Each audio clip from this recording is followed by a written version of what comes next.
थांब थांब असता नाही आधी बसून बघा.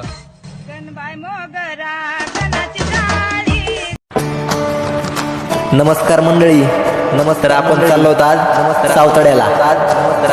चला चालू करूया आजच्या प्रवासाला. तर मित्रांनो, सकाळचे आता 10 वाजलेले आहेत आणि आता आपण नायगावला आलेलो आहोत. नायगावमध्ये आपण मारुतीरायांचे दर्शन घेणार आहोत. तुम्ही जर बीडवरून येत असाल तर तुम्हाला हे वाटालाच नायगाव लागेल. छान लागेल. मारुतीरायांची मूर्ती आहे.